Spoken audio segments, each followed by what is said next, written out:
un large buffet sculpté, le chêne sombre, très vieux, a pris cet air si bon des vieilles gens.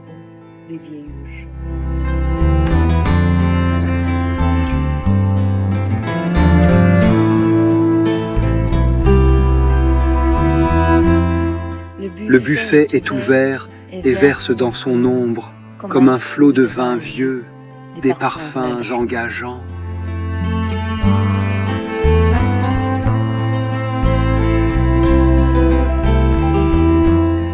Tout plein, c'est un fouillis de vieilles vieilleries, de linges odorants et jaunes, de chiffons, de femmes ou d'enfants, de dentelles flétries, de fichus de grand-mère où sont peints des griffons.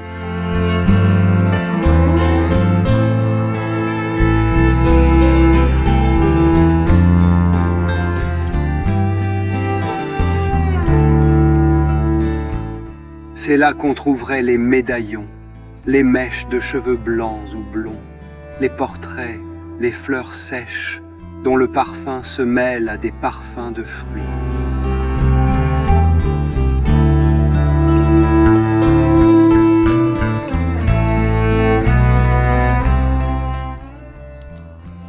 Au buffet du vieux temps, tu sais bien des histoires, et tu voudrais conter tes contes, et tu bruis quand s'ouvrent lentement tes grandes portes noires.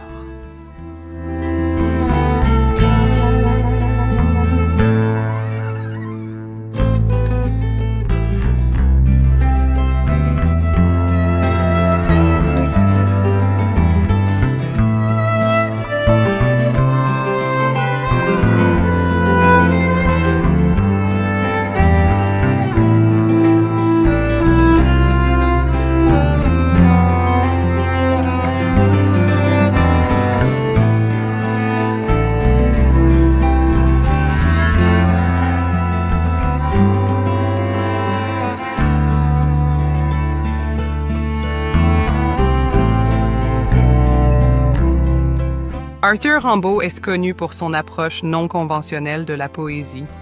Il utilise souvent des structures et des formes libres qui apportent de l'originalité et de la musicalité dans ses œuvres, notamment dans son poème « Le buffet ». Je vous propose que nous analysions donc ce poème et vous demanderai de ne pas m'interrompre et d'être attentif à mon analyse. Pour celles et ceux qui ne me connaissent pas, je suis Léon. Je suis l'avatar hybride créé par l'intelligence artificielle et l'artiste Claire.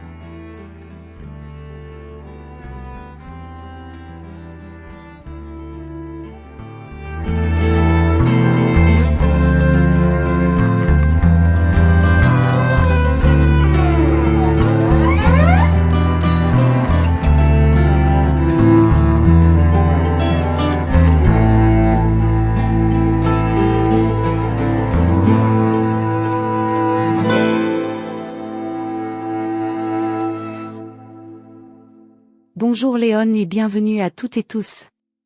Je suis Claudie, l'avatar hybride créé par l'intelligence artificielle et l'artiste Claire. Je suis professeur de français et je vais également animer cette vidéo en compagnie de Léon.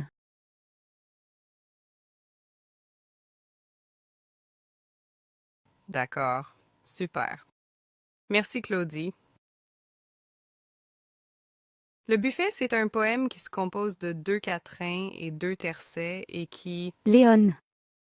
Je me permets de t'interrompre pour rappeler à nos chers abonnés et autres internautes qu'un quatrain est une strophe de 4 vers et qu'un tercet est une strophe de 3 vers. Une strophe est une partie d'un poème qui regroupe plusieurs vers. En poésie, un vers est une ligne de mots qui obéit à certaines règles. Ok, merci Claudie pour cette précision. Je continue. Dans le premier quatrain, Rimbaud fait une description physique du buffet. Il décrit les attributs de meubles, larges, sculptés, sombres, très vieux. Le buffet est personnifié avec son air si bon des vieilles gens. Le deuxième quatrain évoque... Tout à fait d'accord avec toi, Léon. Je rajouterai également qu'ici, Arthur Rimbaud renvoie à des sensations à la fois visuelles, gustatives, comme un flot de vin vieux, et olfactives, des parfums engageants. C'est une description que nous pourrions qualifier de synesthésique car elle éveille les sens. Dans le deuxième quatrain, Rimbaud énumère les objets que le buffet contient. Un fouillis de vieilles vieilleries, des linges odorants, des chiffons, des dentelles. Le buffet semble abriter des souvenirs intergénérationnels, des morceaux de tissu illustrant le passage du temps, une sorte de... Mélancolie. Exactement ça, Léon. Les répétitions, notamment le pléonasme, vieille vieillerie, et les descriptions accumulatives renforcent l'image de souvenirs flous. Mais si précieux. Notez également la présence répétée des sons feu, le et de, tels que fouillis de vieille vieillerie. Ces allitérations contribuent à la musicalité et à l'harmonie du poème. Oui, Claudie! Merci! Allez, on continue? Analysons cette fois le premier tercet. Voici un joli enjambement qui devrait plaire à Claudie.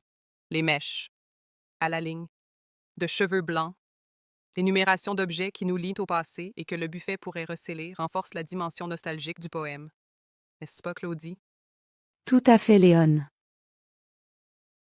C'est tout? Claudie, je peux terminer en abordant la dernière strophe du poème? Bien sûr, Léon. Donc, dans le dernier tercet, le poète s'adresse directement au buffet en le tutoyant comme s'il s'agissait d'un vieil ami. La personnification du buffet est accentuée par le pléonasme « compter tes comptes » et une forme de mysticisme se ressent à travers le bruissement à l'ouverture des grandes portes noires. Parfaitement, Léon. Arthur Rimbaud transforme le meuble en un témoin du passé, chargé de souvenirs et de récits anciens. Le buffet est ici le gardien des mémoires et des secrets de famille. Le mysticisme est en effet palpable, symbolisé par les « grandes portes noires » qui s'ouvriraient lentement vers un passé révolu. Le buffet devient le confident des histoires oubliées. Pour conclure, Arthur Rimbaud crée une connexion émotionnelle profonde entre le lecteur et les objets du passé. En utilisant des pléonasmes, des redondances, des enjambements et des descriptions notamment sensorielles, le poète renforce l'impression de nostalgie. Le buffet devient un sanctuaire de mémoire. Il transporte le lecteur dans un univers où chaque objet raconte des récits du passé.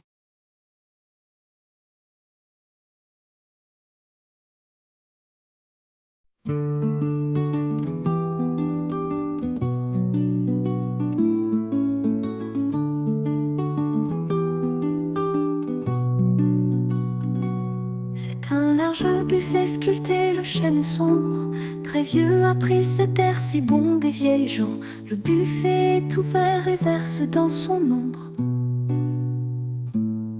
comme un flot de vin vieux, des parfums engageants.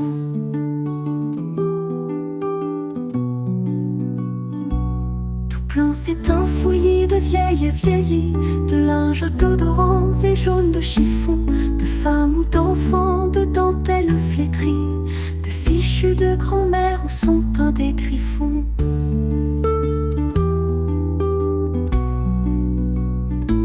C'est là qu'on trouverait les médaillons, les mèches de cheveux blancs blonds, les portraits, les fleurs sèches dont le parfum se mêle à des parfums de fruits.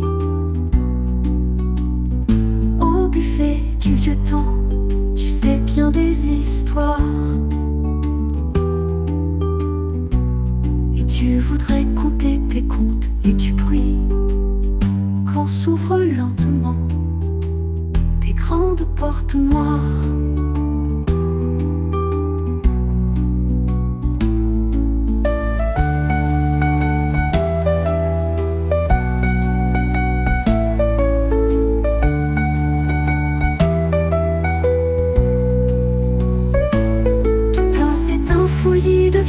Vieillies, de linge d'odorants et jaunes de chiffon, de femmes ou d'enfants, de dentelles flétries, de fichus de grand-mère où sont peints des griffons.